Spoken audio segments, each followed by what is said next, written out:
जी अस्सलाम वालेकुम, सुबह बखैर and a very good morning to all of you. भाई आजकल हमारे पास एक तो चैनल्स लातादाद जो है मौजूद हैं और हमारे पास चैनल्स पे इतने कमाल ड्रामाज आ रहे हैं। हम ड्रामाज बहुत ज़्यादा एंजॉय भी करते हैं, उनकी रेटिंग्स भी बड़ी अच्छी आती है, उन ड्रामा से मीम्स भी बनती है। बट क्या होता है, कुछ अरसे के बाद जब कोई और बड़ा हिट ड्रामा आ जाता है तो हम इन ड्रामों को भूल जाते हैं।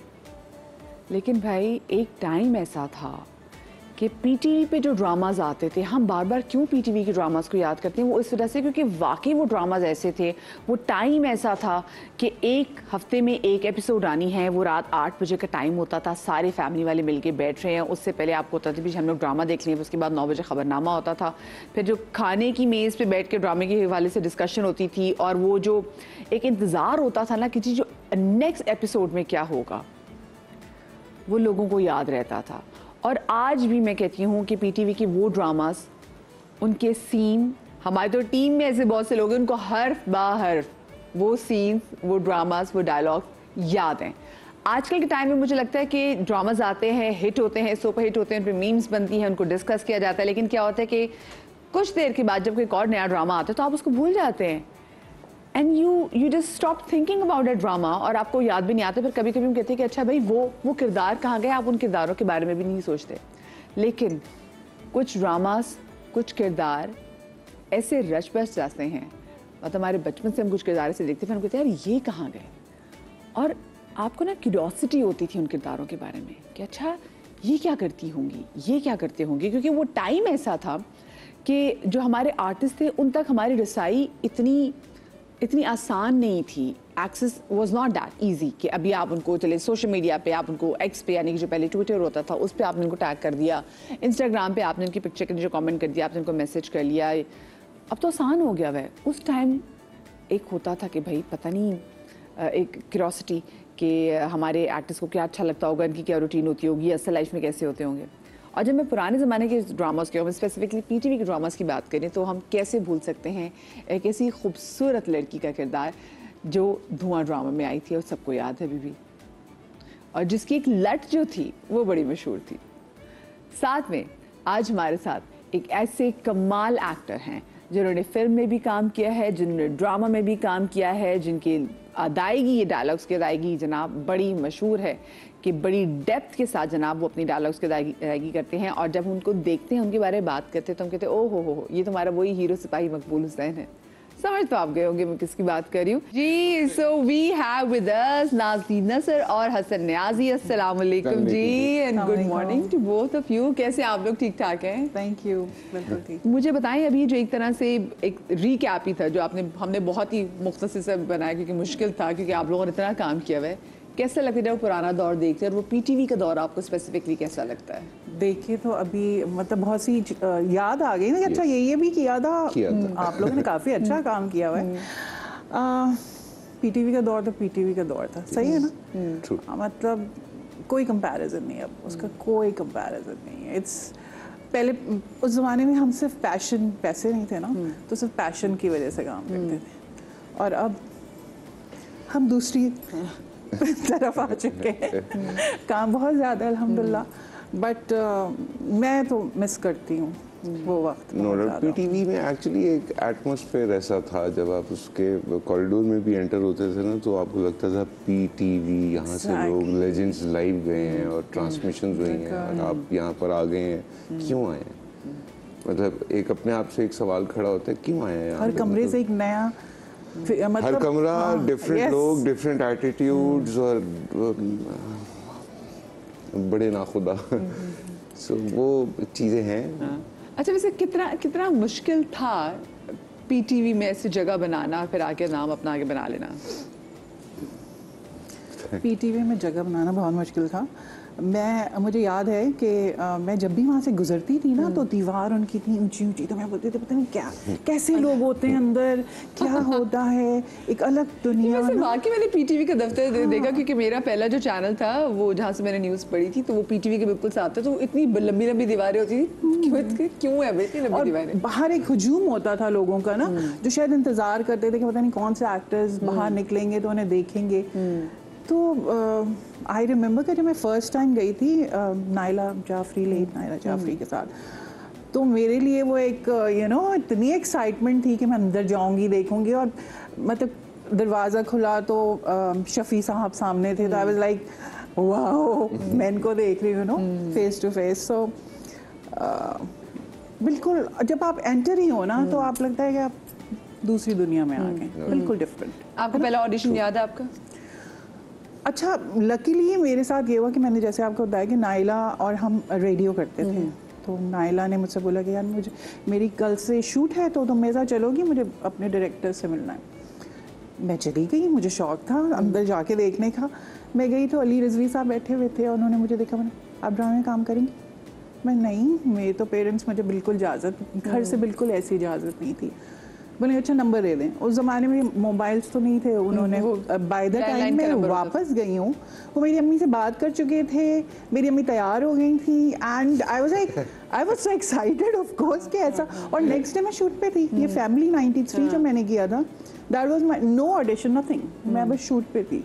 अच्छा, पहले ज़माने में ये बहुत होता था कि सीधा मतलब वो डायरेक्ट हो जाते थे, मतलब जैसे सुल्ताना सिद्दीकी साहिबा भी, उसके बाद जो बानो से अभी वो सीधा कॉल कर देती थी, बच्चे भी कॉल कर देती थी, घर वालों से वो घर वालों को भी इन्वॉल्व करते थे। पता है क्या, पहले ये होता था कि आपका हुलिया जो उनके माइंड में होता था कि ये शक्ल चाहिए मुझे इस कैरेक्टर के लिए, मतलब कि अक्सर ये होता था कि ये कैरेक्टर आपके लिए लिखाया गया, तो अगर आप नहीं कर सकती तो अपनी डेट बताएं मुझसे, मैंने अब नहीं, अब तो बोलते हैं ना कि मतलब आपके पास डेट है, पहले ये पूछते हैं डेट है तो फिर आगे बात करते हैं, वरना नहीं, ये शक्ल वकल हुलिया कुछ भी नहीं होता।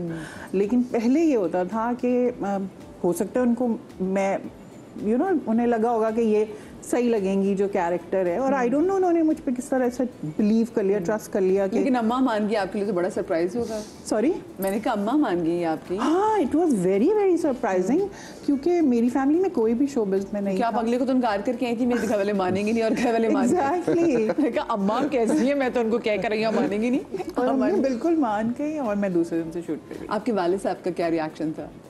मेरे फादर बहुत ही ज़्यादा चिल किस्म के हैं वो। अच्छा, मेरे पेरेंट्स में दोनों में ये है कि लाइक मेरे अब्बू का ताल्लुक कुछ फिल्म विल्म से रहा है, मतलब एज ए प्रोड्यूसर, एंड तो आई थिंक के वन ऑफ द रीज़न वो भी था। और अम्मी मेरी हमेशा मुझे हर जगह ना, कहीं भी हम जाते थे तो थोड़ी आवाज़ बेहतर थी तो वो सोचते गाओ तुम गाओ, अच्छा ये भी करो, मतलब हर जगह आगे बढ़ाती थी। बस बाल टकरा रहे हैं, सॉरी। तो इतने खूबसूरत बाल है, क्या करे, बाल भी कहाँ जाएंगे, अब नहीं रहे बाल। हमें तो बाकी आपके लंबे बाल इतने ज़बरदस्त लगते थे। आपको हसन याद है आपका पहला ऑडिशन, और वो किस प्रोजेक्ट के लिए था? पहला ऑडिशन मैंने कराची जब आया था लाहौर से, तो सुल्तान आपा को दिया था मोहम्मद प्रोडक्शंस में जाकर।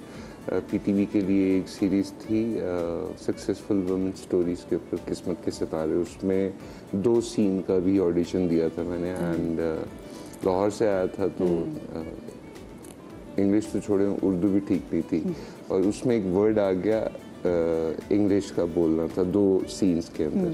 And the story was about Ayesha Alam. उसमें अब एक लाहौरी लड़का जब कराची आके एक्ट कर रहा है तो पिज्ज़ा को वो पिज़्ज़ा बोले जा रहा है, और अर्जुमन ने और सैफी भाई ने, सैफी हसन ने तंग आगे फाइनली करीब आए, कैमरा ऑफ करके, बेटा ये लफ्ज़ ऐसे बोलते हैं। मैं कहा ठीक है, ओके टेक, आगे चले ज़िंदगी। सो वो पहला ऑडिशन था। फिर बहुत सारे हुए, एंड उर्दू ठीक नहीं थी तो बहुत सारे जगहों पर जाके जो एक सख्त रवैया एक्सपीरियंस हुआ, उसने खैर हेल्प भी की कि मेरी उर्दू ठीक हो गई।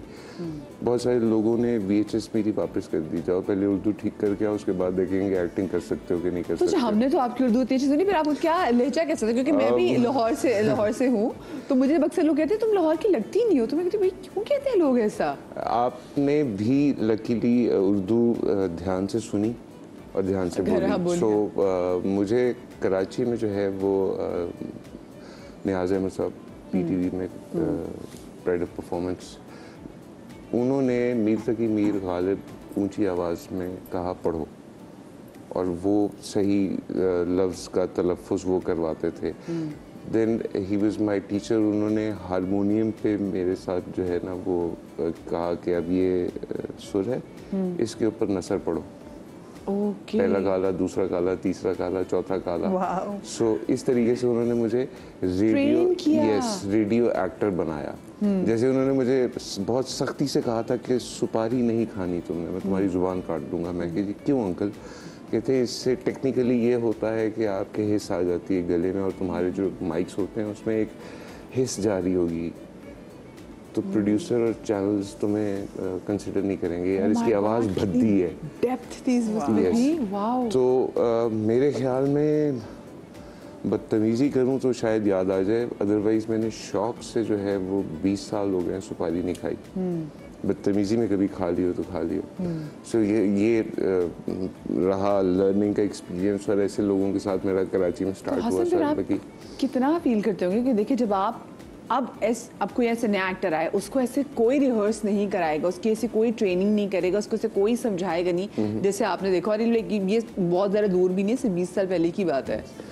अब का वक्त हमारे लिए बड़ा सख्त है। उसकी वजह ये है कि बहुत हमारे जो सीनियर्स थे, जो इंस्टीट्यूट थे हमारे लिए, मुझे ये भी सुनने को मिला कि there was some young actor, वो तलत हुसैन साहब मरहूम के लिए खड़ा होकर उनसे नहीं मिला, तो तलत साहब उसको जाके मिले थे, बेटा वो लाइंस कर लें, मैं इस ड्रामे में तुम्हारा बाप बना।